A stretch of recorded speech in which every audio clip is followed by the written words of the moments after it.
baru saja gabung, tolong video kamera on.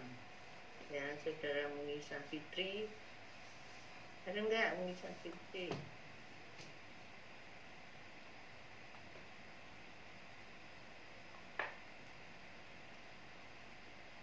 Saya pakai dulu. Ya.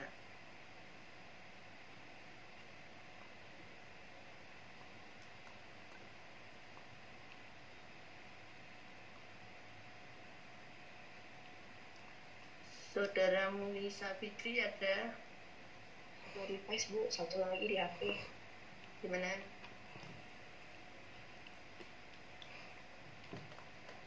Tapi di laptop, yang satu lagi di HP.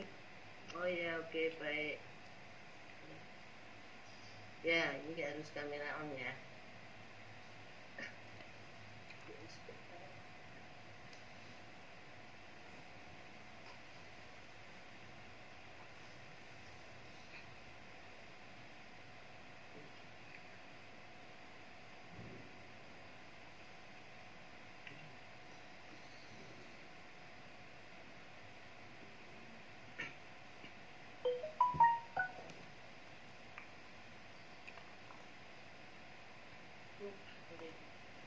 Oke ya, jadi kalau kita perhatikan di sini pemrosesan bahasa alami itu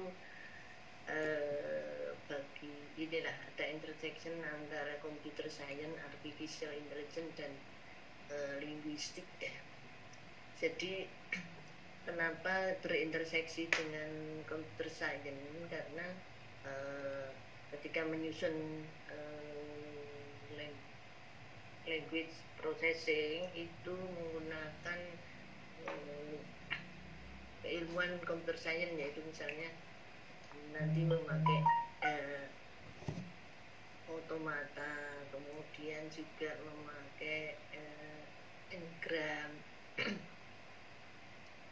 ya, sehingga itu di situ ada computer science-nya ya. Kemudian ada AI-nya, itu karena untuk misalnya menganalisa teks ya, nanti diperlukan teknik-teknik AI ya, misalnya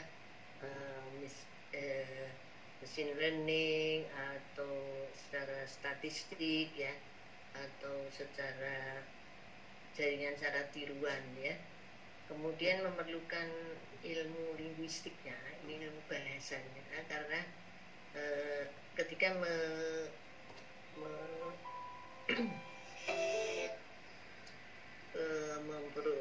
mengenerate language itu harus tahu grammarnya ya.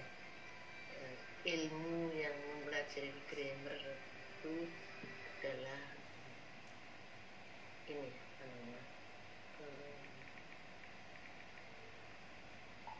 linguistik ya, linguistik.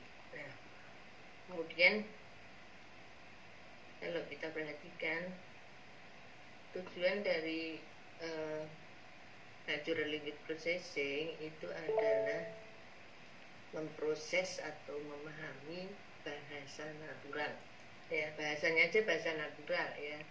Bahasa natural itu bahasa yang tidak resmi ya, bahasa sehari-hari tidak resmi ya. Bahasa natural kita adalah bahasa Indonesia, sedangkan bahasa naturalnya apa namanya orang asing ya, misalnya bahasa Inggris ya, bahasa ibu ya. Nah, kemudian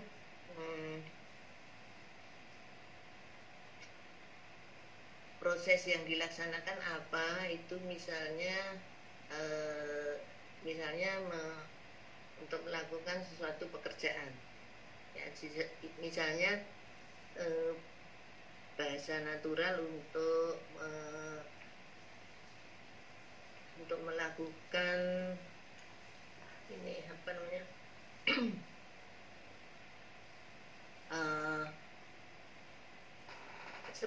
agen penjualan ya. Nah, itu butuh bahasa natural ya. Kemudian bahasa natural untuk helpdesk ya. Nah, itu untuk performing task tertentu ya, menjalankan tugas tertentu. Kemudian misalnya untuk untuk translasi ya, atau terjemahan atau transliterasi ya. Transliterasi itu bukan terjemahan tetapi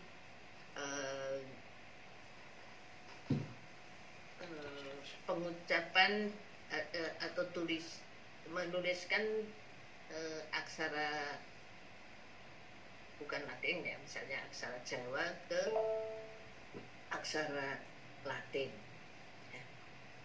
Itu transliterasi, misalnya menuliskan aksara bahasa Bali ya, aksara Bali ke bahasa Latin. Kemudian bisa juga untuk question, misalnya di Google Assistant, Cortana, Siri ya, itu memakai NLP untuk sebentar saya ngambil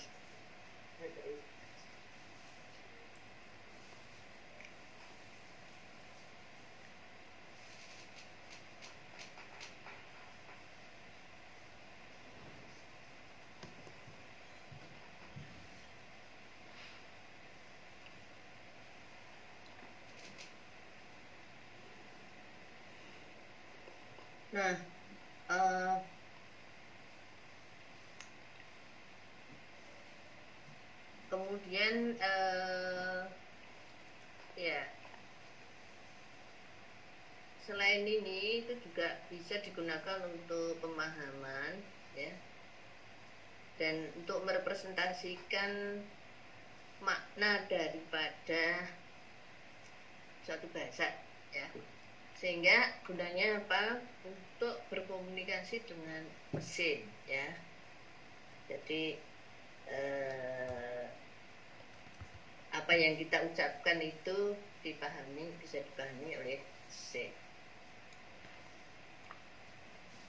Oke.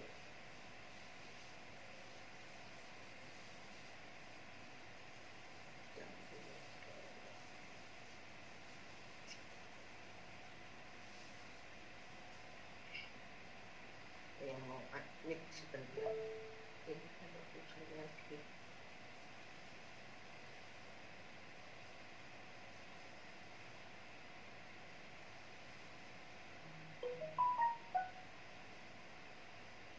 Oke.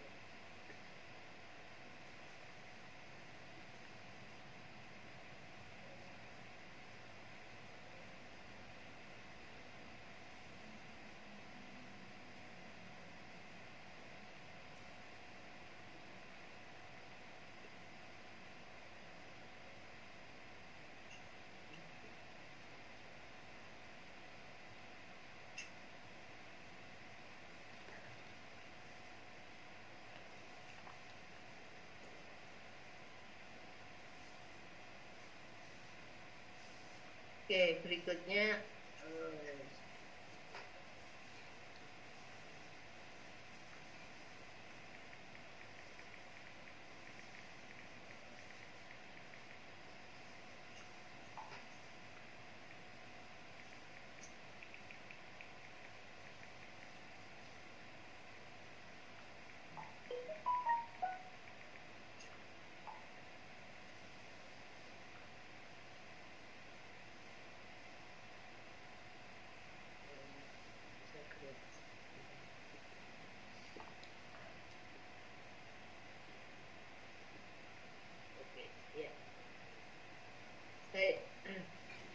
jadi ini level atau tingkatan daripada NLP ya.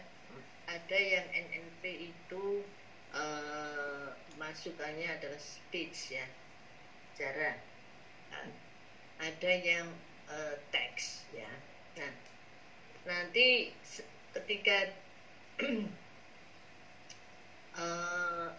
baik speech maupun teks itu diproses ya, maka melalui tahapan-tahapan seperti ini ya. Jadi kalau speech itu nanti ada masuk ke dari speech ada analisa fonetik ya. Jadi apa yang kita ucapkan itu bisa dikenali sebagai fonetik apa gitu ya. Jadi kadang-kadang kan suara itu kan sangat rentan terhadap noise ya. Kita ngomong A gitu bisa jadi ditangkap yang berbeda ya. Nah, apalagi suara bahasa natural gini ya, itu ketika mau diproses itu harus dilakukan analisa fonetik dulu ya. Kalau teks itu dilakukan tokenizing ya. Tokenization itu memotong-motong teks itu menjadi kata-kata ya. Kemudian itu dilakukan analisa morfologi ya. Jadi kalau misalnya tadi setiap teks itu kan dipisah-pisah menjadi kata-kata itu ya, boleh prosesnya namanya tokenization ya. Kata-kata maupun jadi dari teks yang panjang itu dipilah-pilah menjadi kata-kata ya, yang itu termasuk misalnya tanda baca atau tanda pagar segala macam itu ya, itu nanti menjadi ini analitik token-token gitu ya, yang kemudian dianalisa secara morfologi ya, itu betul tokennya itu betul atau tidak.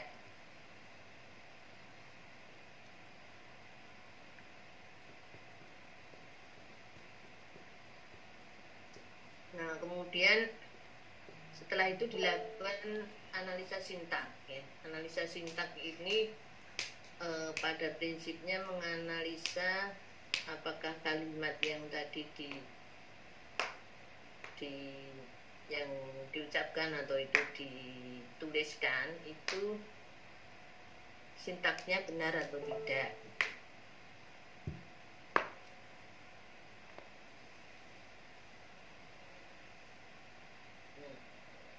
Kemudian setelah itu dianalisa, diinterpretasi secara semantik ya, secara semantik. Jadi betul enggak itu kalimat itu punya makna tidak gitu.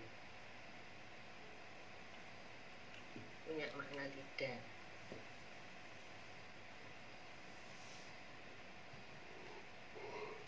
Nah, kalau punya makna, kemudian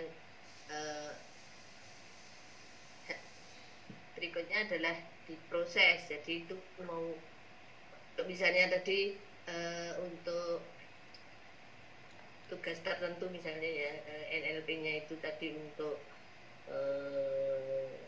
tugas penawaran produk misalnya. Nah, ya setelah dilakukan semantik dan kalimat itu punya arti, nah ini diproses untuk menawarkan produk. Nah, ini adalah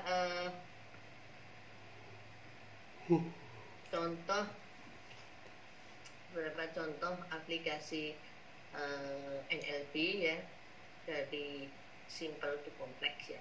Jadi misalnya spelling checking ya, itu ya sebetulnya itu mencari kata-kata yang spellingnya salah.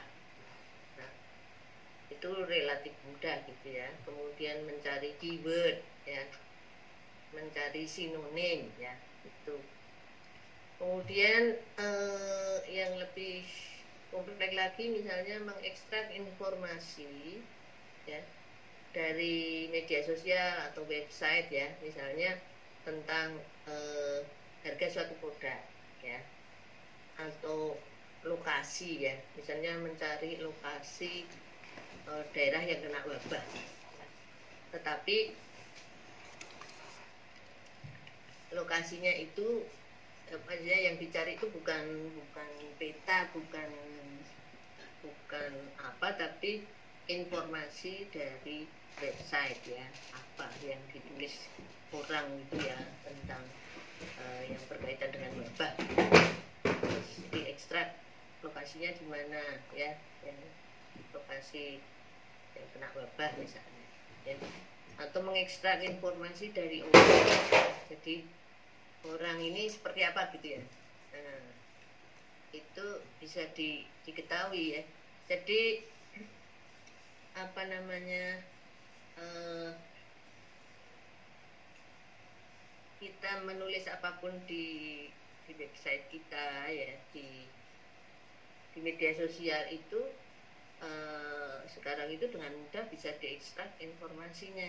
Jadi apakah orang ini seperti apa gitu, itu bisa ya. Jadi di sekian tahun yang akan datang ya, tidak lama ya, itu nanti orang mencari, perusahaan mencari pekerja yang cocok untuk kantornya ya, untuk perusahaannya itu tidak lagi tes wawancara, nanti mengekstrak informasi dari Twitternya ya, dari apapun yang ditulis oleh orang tersebut ya. Nah, nanti dari yang ditulis, kebiasaan menulis itu bisa ketahuan, oh ini tipikal orangnya seperti ini gitu ya, karena itu bisa dikaitkan dengan psikologi gitu ya, sehingga nanti bisa ketahuan karakter psikologi ya. Jadi mengekstrak informasi dari media sosial itu bisa dengan NLP. Kemudian ya, mengklasifikasi ya, mengklasifikasi misalnya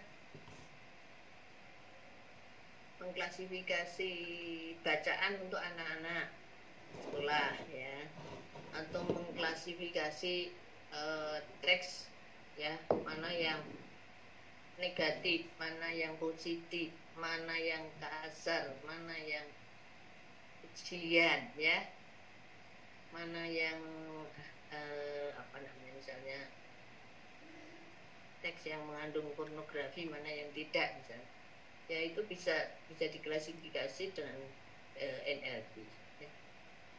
Kemudian ya bisa dipakai untuk terjemahan ya, Google Translate itu ya dari NLP ya.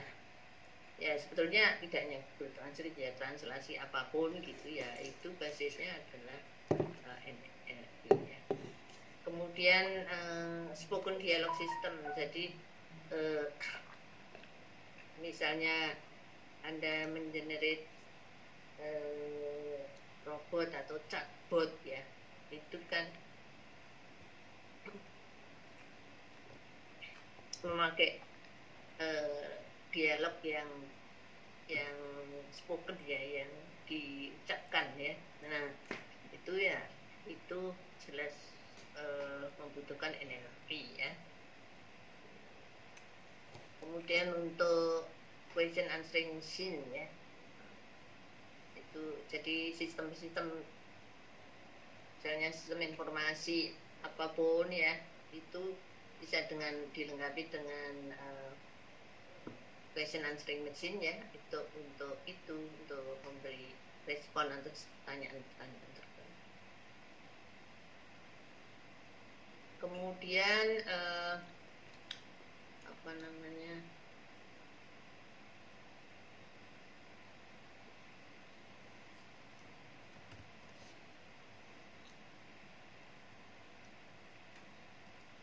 ya, jadi untuk keperluan industri ada ya, jadi misalnya mencari informasi saat sekarang itu anak-anak muda itu menyukai apa sih makanan yang disukai gitu ya. Nah untuk misalnya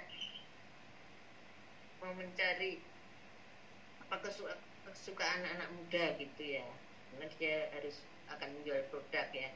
Nah itu di search dari spoken maupun written language ya. Nah, nanti akan kelihatan ya yang disukai itu. Jadi ini sebetulnya ya mengekstrak informasi dari teks ya. Itu bisa dengan NLP. Ya kemudian untuk ini matching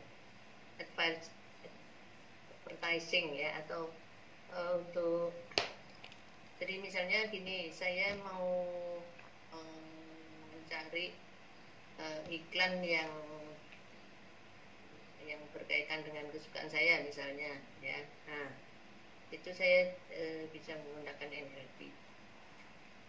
Jadi sebetulnya untuk searching information juga, hanya dengan spesifik ke advertising ya. Kemudian juga bisa dipakai untuk auto assisted translation tadi ya, yang intinya translation. Kemudian untuk sentimen analisis ya, tapi untuk marketing atau untuk finance ya. Jadi mencari apa sentimen dari lawan dari kompetitor gitu ya. Nah itu dengan sentimen analisis ya. Kemudian speech recognition ya, untuk mengenali speech ya, suara. Dan bisa untuk chatbot ya. Chatbot itu biasanya bisa untuk customer support ya, untuk misalnya tadi untuk question answering ya, atau bisa juga untuk pengontrolan ya. Jadi untuk pengontrolan, atau misalnya untuk ordering, untuk memesan barang-barang gitu ya.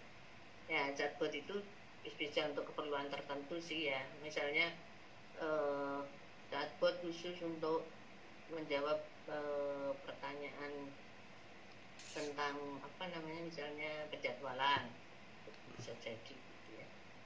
Oke. Kemudian ya ini kita lihat tentang human language ya. Jadi kalau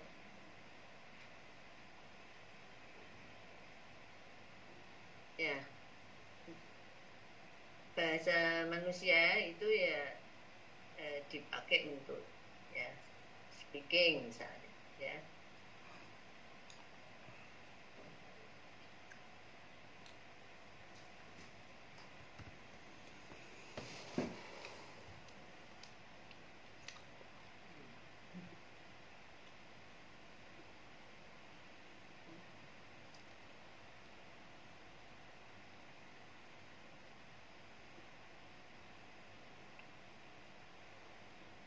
Oke ya. Nah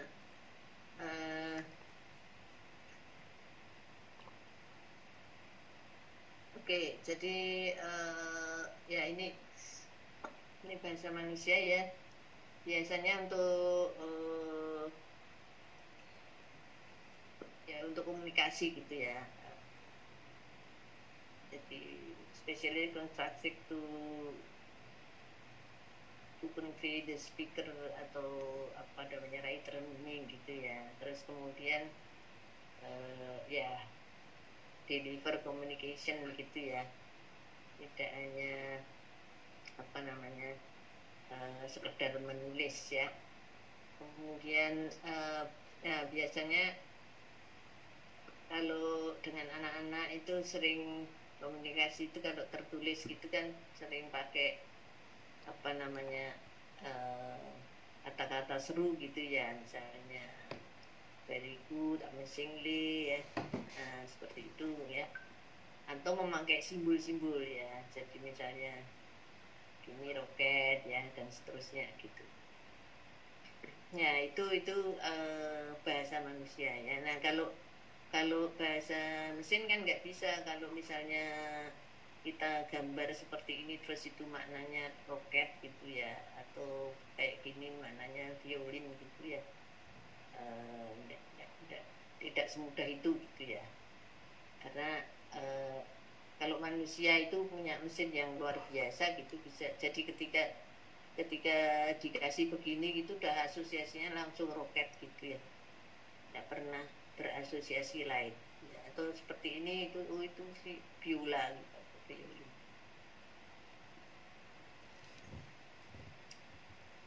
Oke. Kemudian ya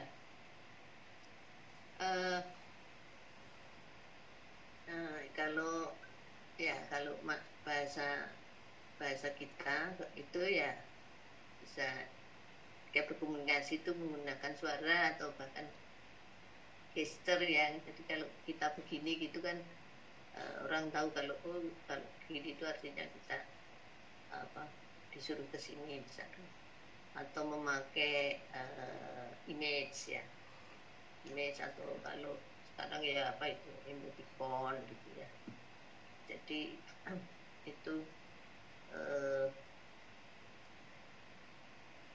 komunikasi antar manusia itu mudah ya, dengan misalnya tadi pakai gesture atau image atau emoticon itu sudah tahulah ya itu. Tapi kalau NLP tidak semudah itu gitu.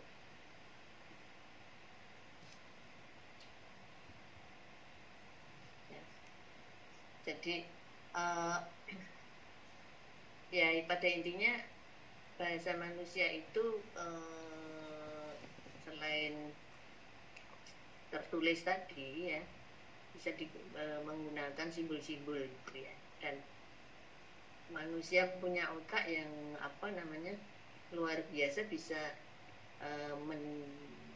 menangkap itu, bisa menerjemahkan itu, memaknai simbol-simbol tadi gitu ya, secara mudah gitu ya. Kalau bahasa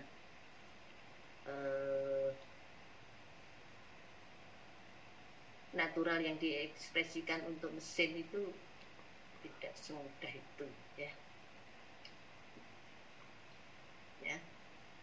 Nah, namun ya kemampuan NLP memang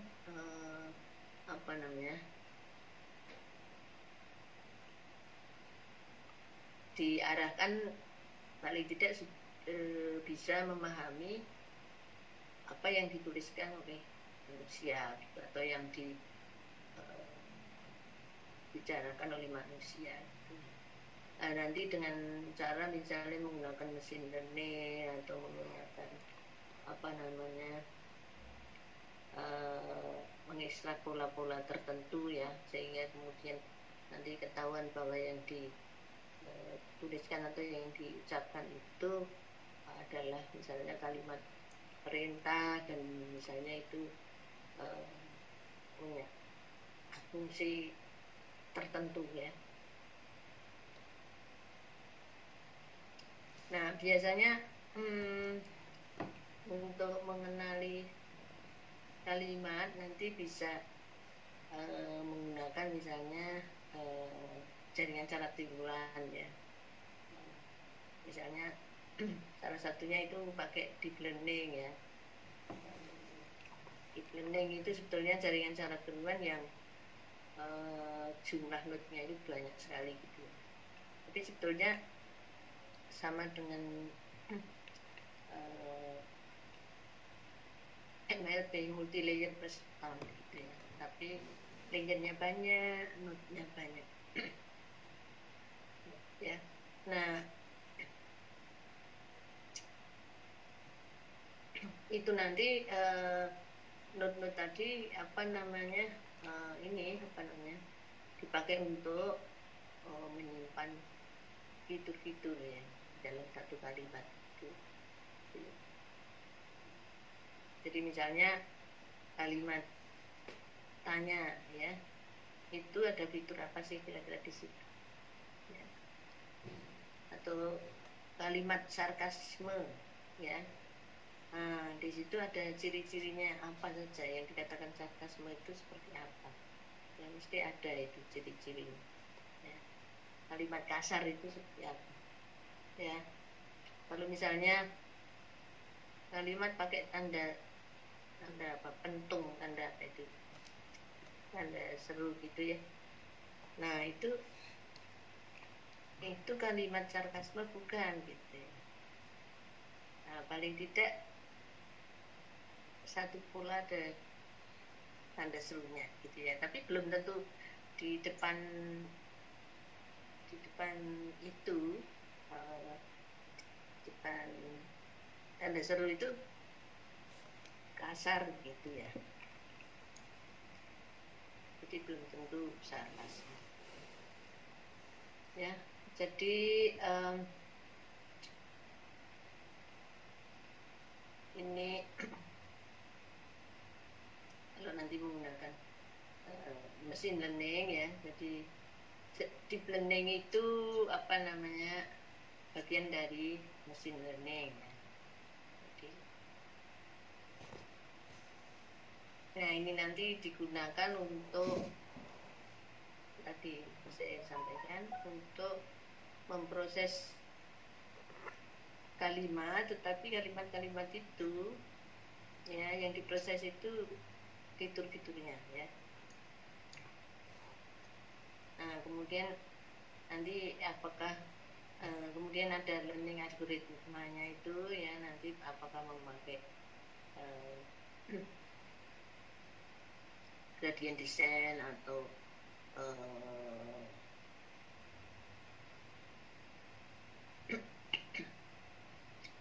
atau misalnya menggunakan radial basis function atau yang lainnya ya, itu banyak sekali dipelajari di machine learning ya. Oke, kemudian nah ini jadi sebagai gambaran aja ya. Jadi nanti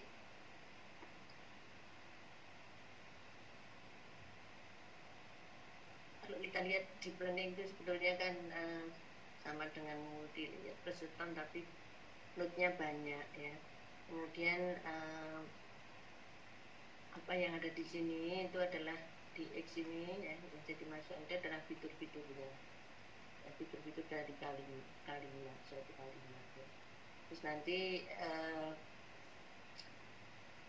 ada beberapa layer pemproses yang ini disebut di sini sebagai den layer 1, den layer 2, 3 dan seterusnya ya. Nah, nanti dari situ ya kalau NLP X itu bisa kata-kata kunci ya, kata-kata. Misalnya tadi kalimat sarkasme itu harus mengandung kata-kata apa saja gitu ya, yang termasuk sarkasme. Nah, nanti dibelajarkan ke deep learning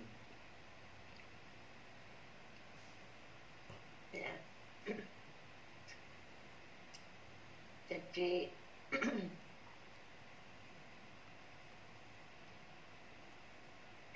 deep learning itu ya pada intinya salah satu bentuk neural network gitu ya.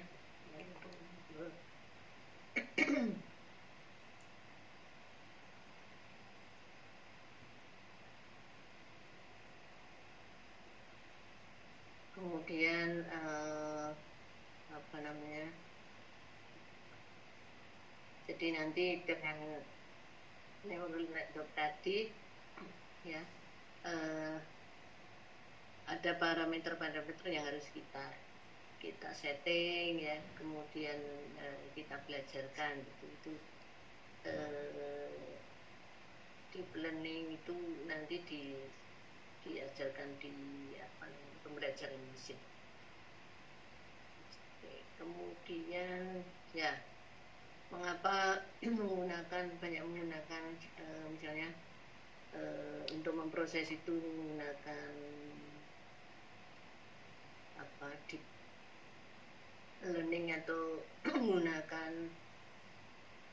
dengan cara tiruan ya sebetulnya tidak harus ya natural language processing itu bisa juga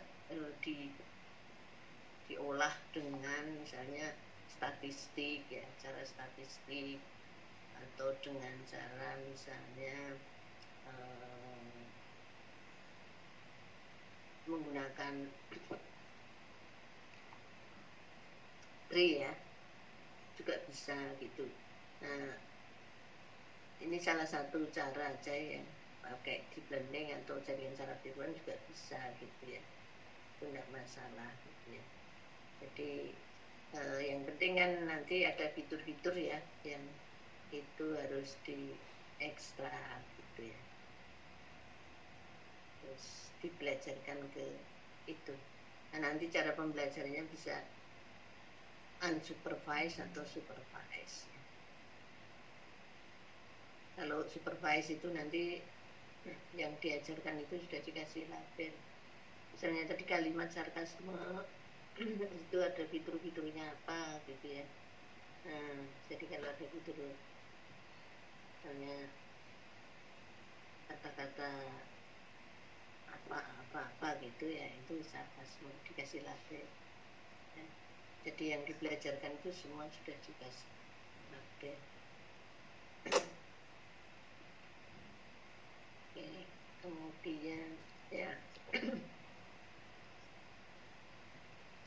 nah biasanya kalau pakai deep learning itu ya datanya besar gitu ya, datanya sedikit tidak usah pakai deep learning gitu ya.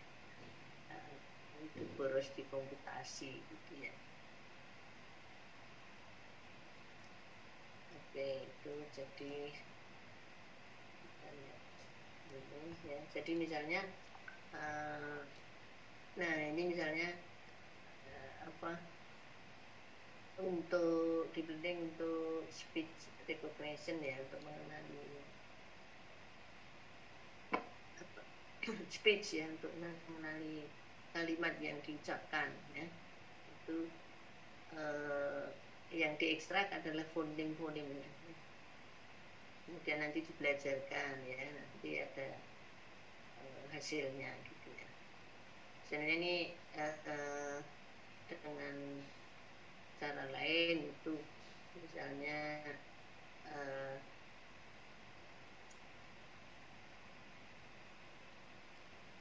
nilai kalahnya itu masih sekitar 27% gitu ya, kan deep learning itu sudah turun. Oke. Nah ini untuk ya manfaat daripada deep learning. Oke.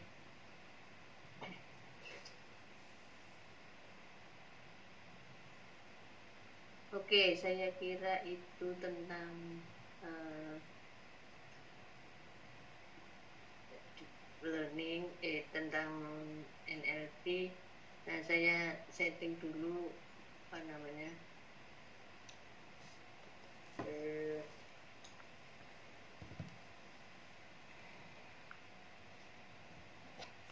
presensinya.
silakan presentasi dulu.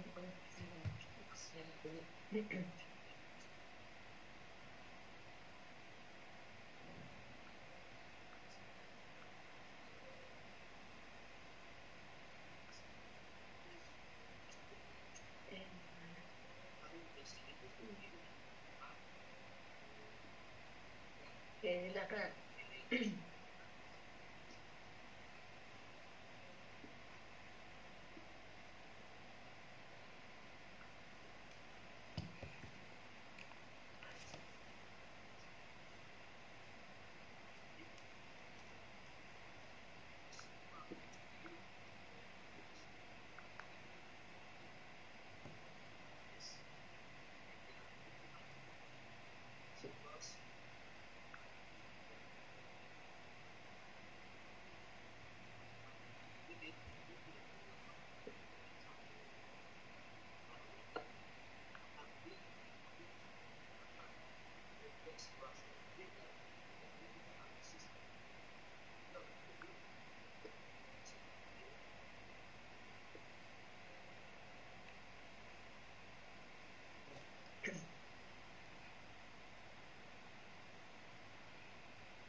Oke, saya kira cukup ya. Semua sudah.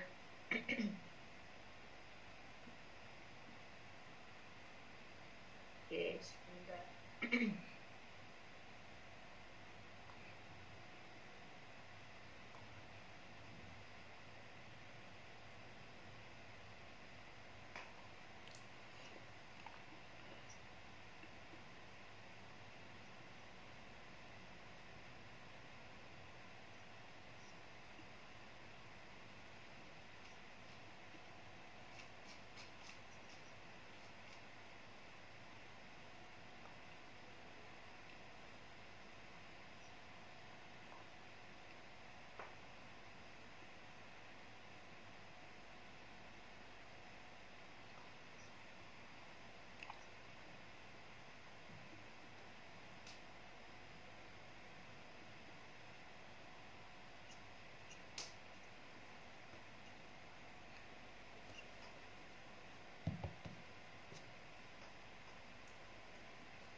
Baik, sebentar saya lanjutkan tentang ekspresi Lenglen.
Ada pertanyaan?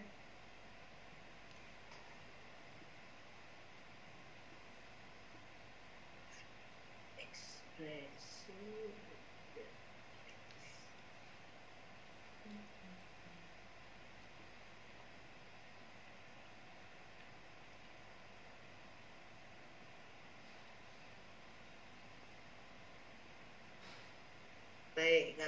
ada saya lanjutkan ya tentang ekspresi reguler ya dan otomata. Ya, jadi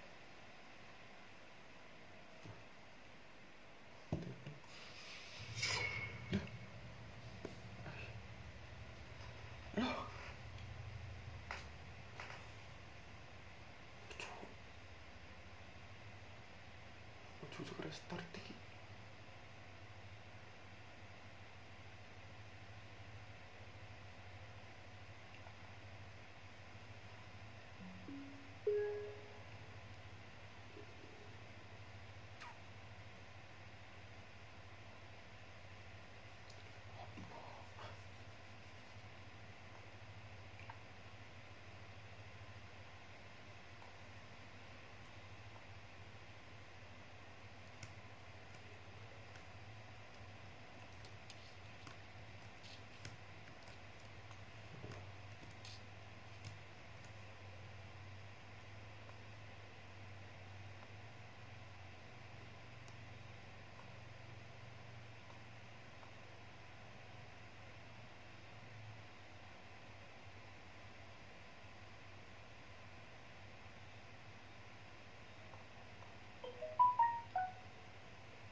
expression misalnya itu lebih bagus atau lebih cepat menggunakan rule daripada menggunakan statistik ya.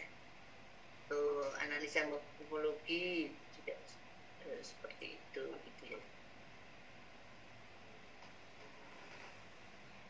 Kemudian bagian-bagian yang menunjukkan fungsi tertentu ya. Tadi kan kalau NLP itu kan bisa dipakai untuk menyelesaikan tugas-tugas tertentu, seperti misalnya untuk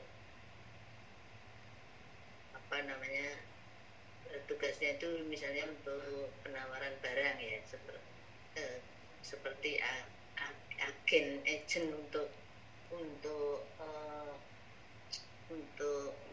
penjualan gitu ya. Nah itu rule itu bisa dipakai untuk mengekstrak fitur-fiturnya ya, mengekstrak fitur-fiturnya ya. Kemudian nanti statistik itu bisa dipakai untuk memprediksi misalnya tugas apa yang cocok gitu ya. Nah itu jadi untuk NLP itu memang bisa memakai cara statistik ataupun cara rule tadi. Kemudian ya ini contoh bahwa dengan NLP tadi klaimnya sudah 80% itu ya, NLP itu bisa digunakan atau dipakai untuk menghasilkan atau untuk menyelesaikan tugas tertentu dengan cara yang mudah. Kemudian ya yang kompleks itu masih sekitar 20%.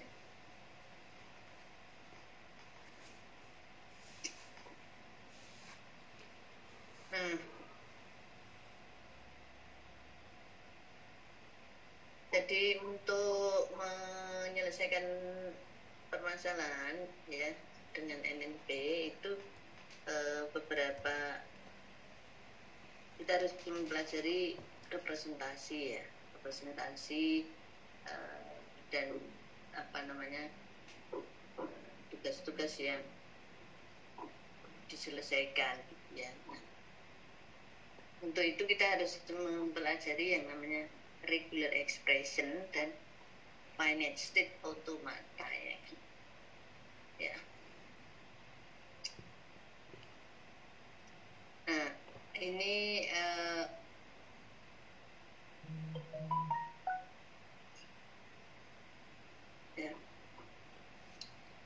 Jadi kita harus belajar ini regular expression dan finite state.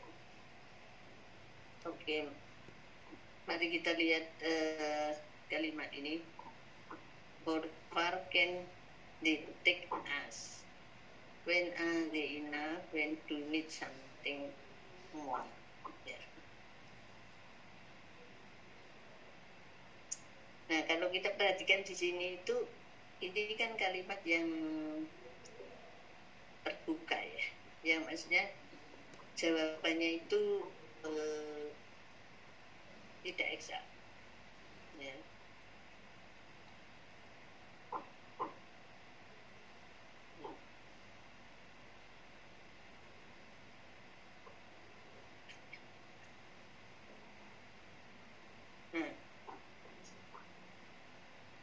Kalau ekspresi reguler ya, itu ekspresi yang atau kalimat yang dibentuk dengan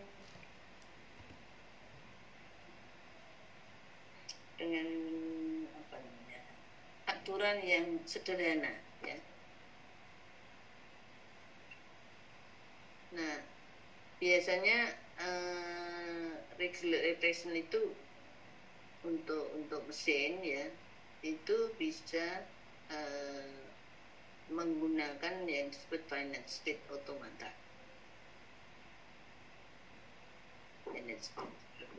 Jadi ini kalau bagi mahasiswa yang sudah ngambil automata mesti akan ingat apa itu finite state automata.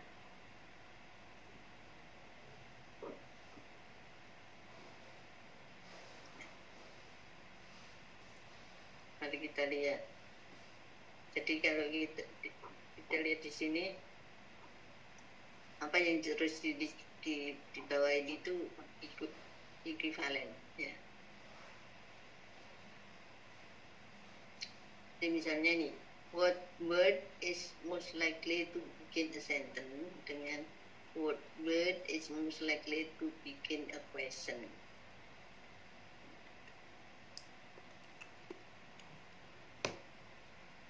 Ya, ini ekspresinya mirip toh.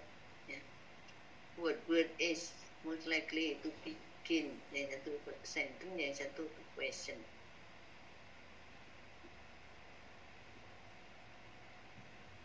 In your email, are you more or less polite than the people you correspond with?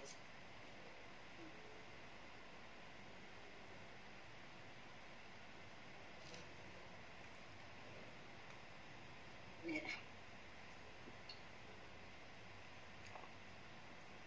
Jadi ini satu ekspresi yang menyatakan bahwa you itu more atau less polite ya, then you corresponding with ya. Nah ini contoh-contoh daripada ekspresi yang reguler, artinya ekspresi ini tidak mengandung anak kalimat ya. Kalau you ya hanya you gitu ya, tidak misalnya ganti you itu person that wear apa itu red blouse misalnya ya. Ini enggak, ini masih sederhana ekspresinya ya. Nah contoh yang lain misalnya di tool unik ya, itu membolehkan kita untuk mencari ya frekuensi kata-kata ya, dan kokuren dan statistik kokurennya ya. Ini sudah diterapkan di ELISA. ELISA itu adalah satu NLP gitu ya, tool yang dikembangkan di Stanford University. Jadi regular expression define regular language or sets. Jadi mendefinisikan beberapa bahasa natural yang reguler atau bagian dari bahasa natural.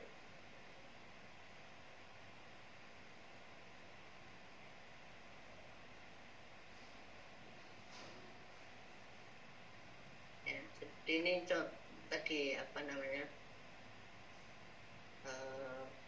beberapa contoh regular expression. Nah, dengan ekspresi yang reguler itu sudah bisa dibangun suatu aplikasi ya interaktif yang namanya ELISA, yang bisa komunikasi antara manusia dan mesin ya. Jadi bisa mengenali nama waktu gitu, hari ya, ekspresi yang mengandung ini misalnya hari, waktu, uang dan sebagainya ya.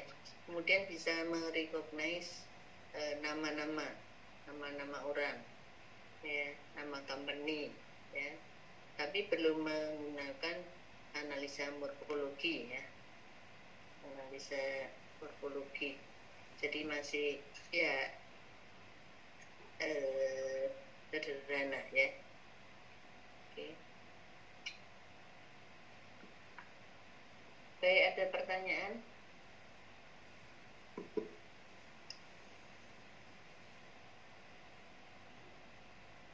Ya.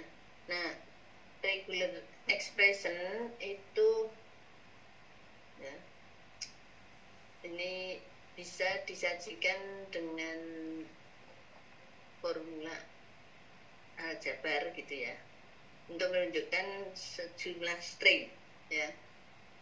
Nah, string itu apa ya? Kumpulan dari alfanumerik karakter ya.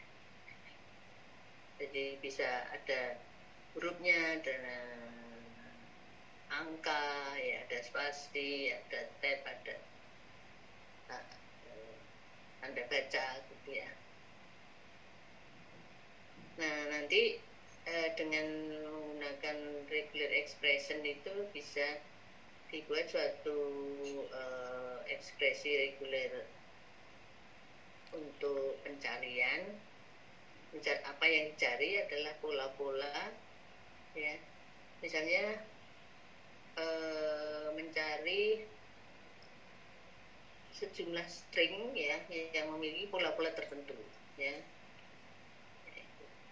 atau misalnya kita ingin mencari kalimat gitu ya dalam korpus ya, untuk yang memenuhi pola-pola yang kita ingin.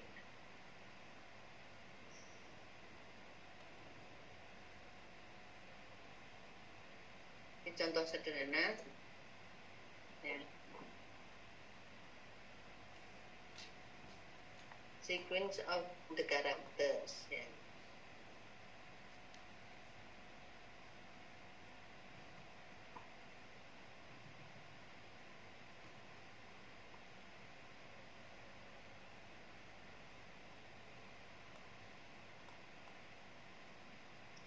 Misalnya di sini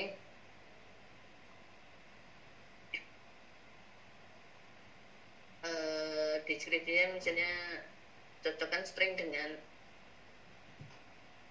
jadi kalimat apapun yang masuk ya, itu dicocokkan dengan string this ya. Artinya mencari this di kalimat awal ya. Kemudian bisa juga misalnya mencari this di kalimat tengah ya, atau bisa juga mencari this ya di kalimat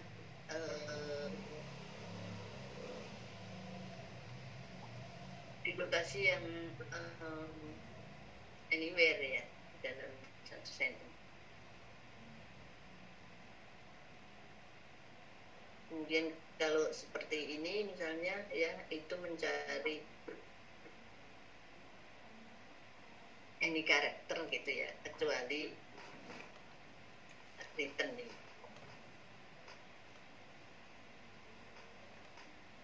Kemudian ya ini kalau ini ganti cari apakah ada A di sini.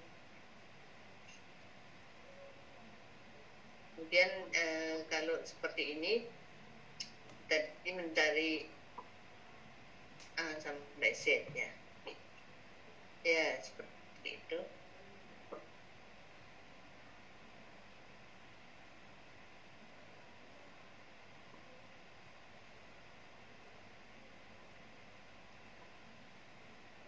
Ya, ini notasi-notasi yang biasa kita dipakai di NLP gitu ya. Jadi kalau seperti ini ya berarti ini zero or more A ya. Jadi ada A yang berkali-kali gitu. Kalau ini one atau more A. Ini zero atau satu A. tiket ordok, kemudian ini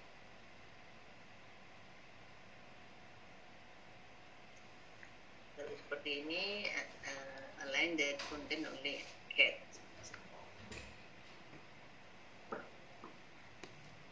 Atau align that contains ini. Oke, itu simbol-simbol yang Anda harus tahu. Oke, jadi nanti untuk regular expression itu dinyatakan dengan beberapa simbol itu. Baik, saya kira saya cukupkan dulu untuk kuliah ini ya. Nanti ada tugas yang saya taruh di apa namanya, di Google Class ya. Nah, untuk selanjutnya ya, kan tadi kita sudah sepakat aja kuliah tetap jam 7.30. Saya akan mengurus mengapa sistemnya munculnya presensi 8.30 untuk mahasiswa yang niat kuliah ya, itu ya kuliah di jam tersebut ya. Kalau terlambat ya boleh, terlambat itu 5 menit dikit ya, itu udah nanti masih saya maafkan. Tapi saya tidak bisa kalau udah mau jam 9 baru datang gitu ya. Tuh kok kayak perjalanannya berjam-jam gitu.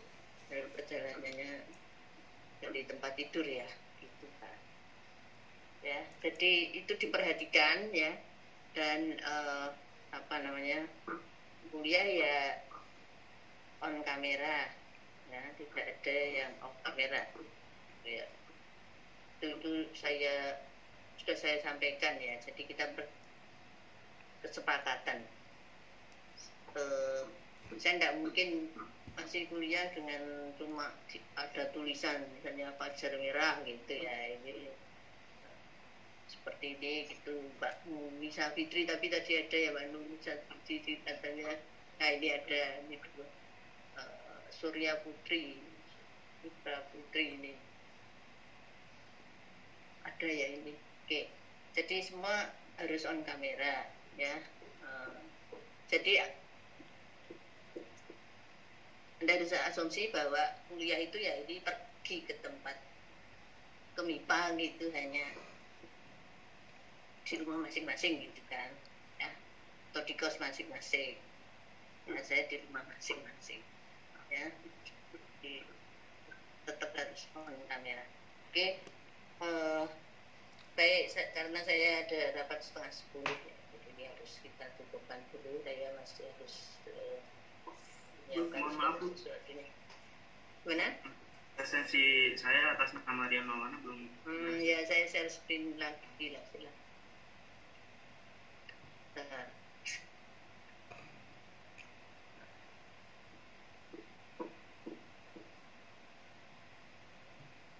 Oke, silahkan yang belum presensi segera presensi.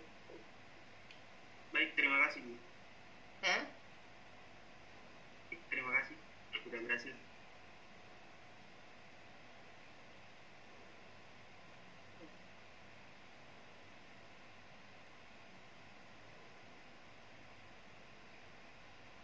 Oke, sudah semua.